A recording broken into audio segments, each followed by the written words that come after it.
Welcome to Meditating with John Vervaeke. We live stream every morning at 9:30 a.m., every weekday morning at 9:30 a.m. We will not be meeting tomorrow because it is a holiday Canada Day. Mondays, we alternate between Upaya Day, which is I do the entire ecology of practices that we've learned so far, and then the following Monday would be Dharma Day, in which I teach a new lesson, a new principle of practice that builds on previous principles or practices. For those of you who are joining us for the first time, please go into the notes and you'll see links to previous lessons and sits. I recommend doing lesson 1. I think I'm going to sneeze.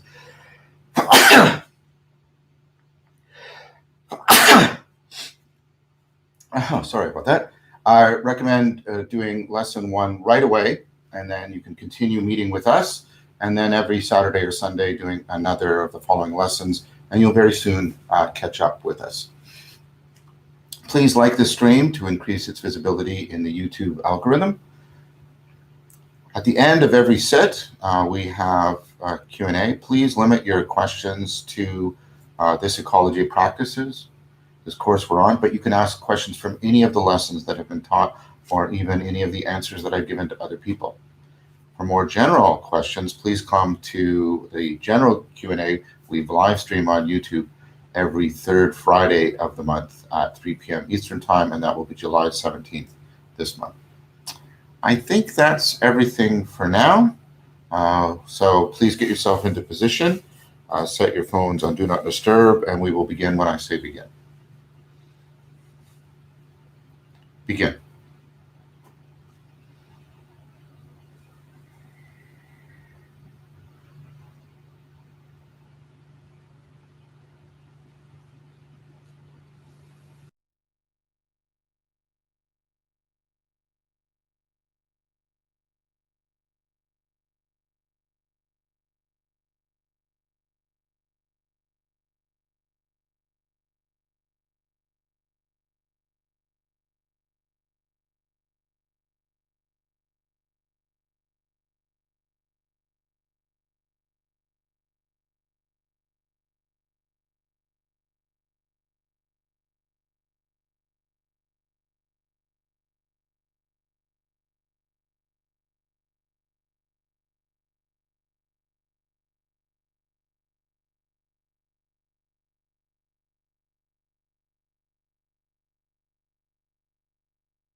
Slowly begin to come out of your practice, trying as best you can to integrate what you cultivated in your practice with your everyday consciousness, cognition, character, and communitas, perhaps by reciting the 5 promises to yourself.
Okay. So we have some time for some questions. Just waiting for them to come up on the screen.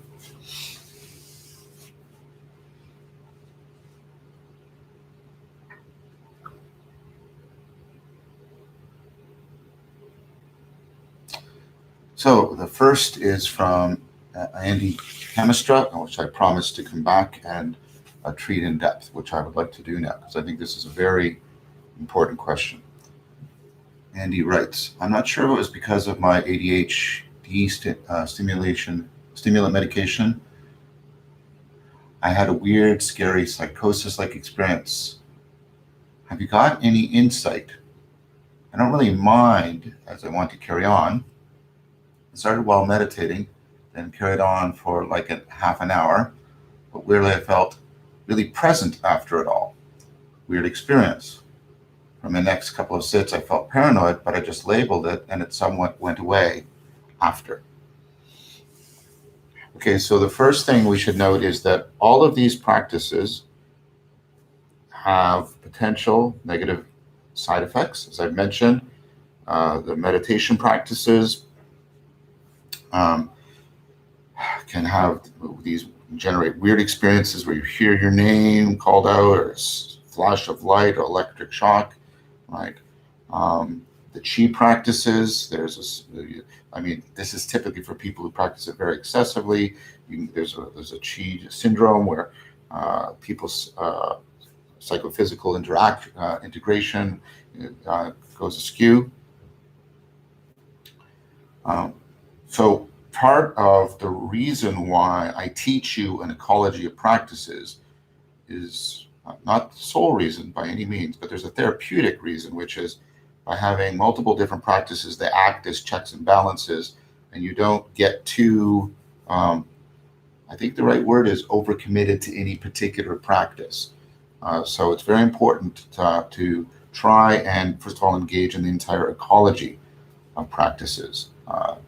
Again, I don't mean that everything I teach you should have mastery, but you should have an ecology of practice, a meditative, all right, contemplative, a qigong practice, and some of the other practices that we're going to add in. So it's very important to pursue an ecology of practice.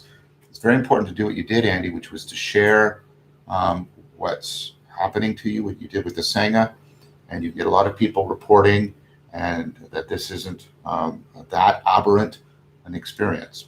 All of that, so that's just the general thing to do. Everybody, if you get these abnormal experiences in which you may feel depersonalized or derealized, very important to share them, to talk about them, to make sure that you can have a sense of cultivating mindfulness outside of, so let's say it's in Vipassana, like do metta, and this is how I can cultivate this, and I'm not getting the same experience there. So all of that is very important. Next, this is also very important. I don't know you, and so if this is a persistent pattern with you, I would recommend that you ameliorate the practice, significantly reduce how deep you're going it, how long you're sitting, and that you seek out professional therapeutic intervention. If, on the other hand, and this is what seems to be happening, as you immerse yourself in the dynamic ecology of practices and in the living Sangha, and as you continue on with the practice, if you find it's ameliorating, then that's generally a good sign that you should keep going. But, and again, I can't teach you everything at once, and again, there's lots of stuff to go. So I'm going to do a bit of foreshadowing. We're going to do this more in depth when we're doing the wisdom of Hypatia, and we do this section on Stoicism. But we need to cultivate practices that help with the self-deception around how our beliefs are formed, and helps to intervene on certain ways in which our thinking can sort of spin off. So I'm going to recommend, first of all, one of three books, or you can get all three books if you want. Here's the first book, Bias, How Cognitive Biases Impair Our Judgment. Here's the next book, The 25 Cognitive Biases. And then here's the third book, Cognitive Biases, A Pocket Guide. Because what I'm going to recommend for all of us, but also for you in particular, Andy, is to cultivate what's called active open-mindedness. Active open-mindedness, and like I said, when we go into the wisdom, my patient will come at this in more depth. This is a preliminary introduction. Active open-mindedness is practice of every morning, read about one of these biases, think about it, try to remember instances in your life where you encountered one of these biases. And then throughout the day, try to create a reminder, like when I see my frog or my stone or something else, I check and see, has the bias been recently present in my thinking? Is it present right now? Try to catch yourself spontaneously through the day and go, oh, there's the confirmation bias. Oh, that's the availability bias. And then actively counteract it. And then at the end of the day, record in your journal if you noted or remember, and don't beat yourself up if you don't. It's a very, very gradual process, but try to note any bias. Because if you cultivate rationality, which doesn't mean being logical, it's this ability to detect the way our thinking can fall into patterns of self-deception, that can also help ameliorate the tendency for these abnormal experiences to permeate and drive a kind of rumination that can be dissociative and can enhance a sense of delusion. So those are the things I would recommend in general.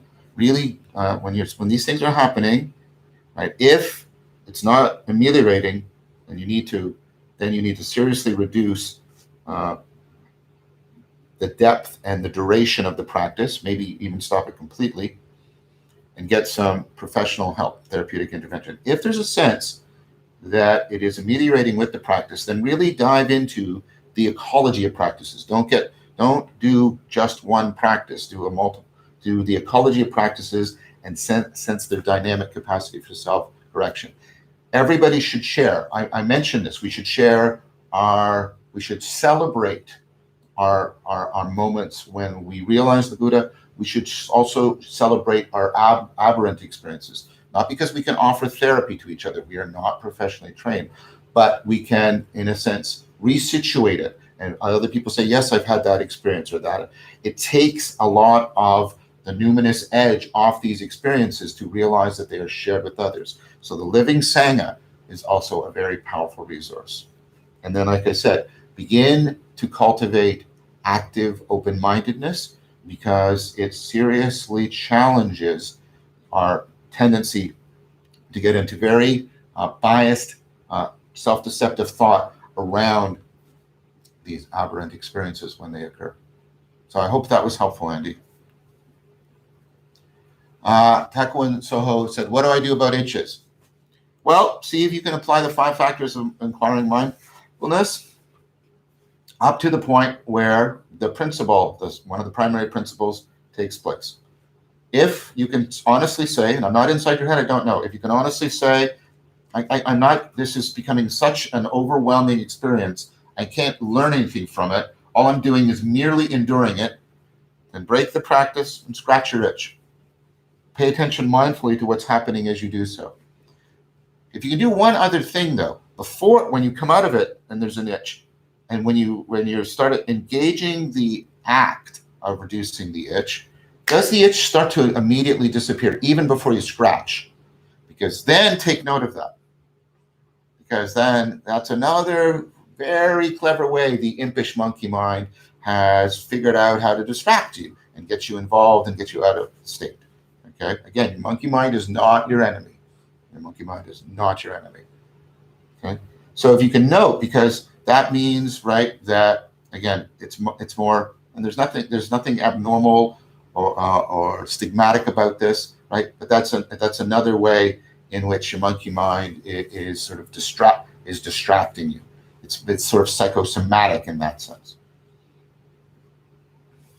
So the basic principle with itches are try and apply the 5 factors of inquiring mindfulness. If it goes away, don't get all celebratory, just come back to your breath. Right? If you get to the point where you're just enduring, and it's like, stop, mindfully scratch, but see what try to see what happens even before you scratch. Is the itch ameliorating? Because that tells you that it's a way in which you're building up a habit of distraction. Okay, so just go ahead and scratch, but note that, pay attention to it. And maybe you won't even need to scratch at all. And then go back to sitting. Oystein Serviston, sometimes when I get a feeling of awe, my head tends to tilt. Should I let it tilt or hold it back? Thank you. Sorry, that was a pun. That was a performative pun I just did. I went, Yes. That's a good question. Because I think if the experience is happening spontaneously and you are not identifying the practice with achieving awe, then letting your body do what it needs to do in order to unfold that experience is probably the right thing to do. I hope you sense my caution, because these special experiences we can very quickly, even if we don't sort of consciously say it to ourselves, say, that's the point of this practice. The point of this practice is it is my own personal awe induction machine, right? And so that's a worry and a concern, because while awe is relevant to the cultivation of wisdom, pursued exclusively, it will be detrimental to the cultivation of wisdom, like anything else pursued exclusively.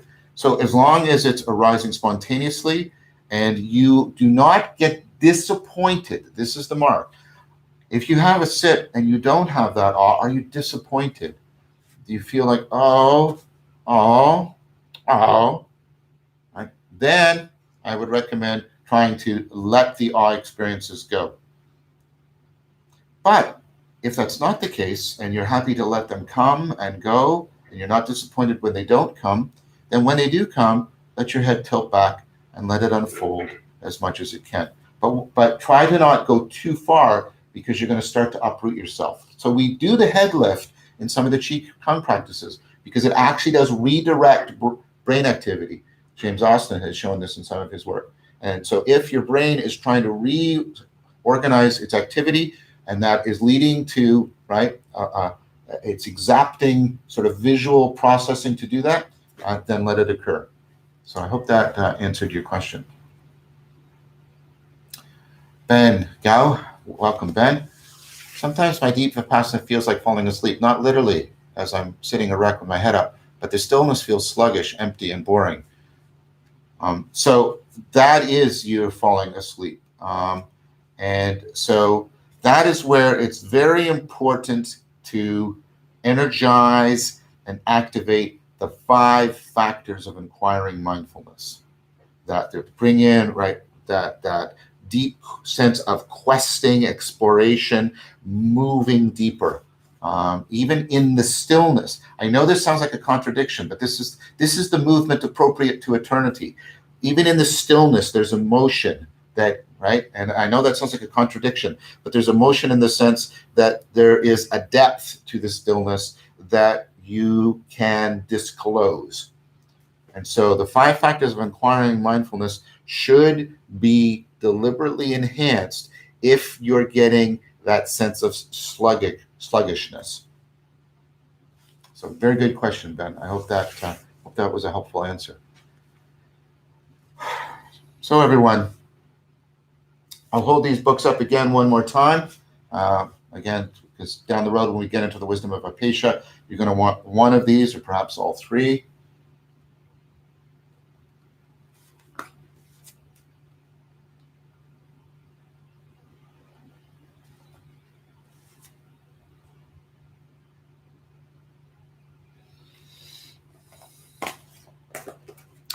Thank you, everyone, for joining.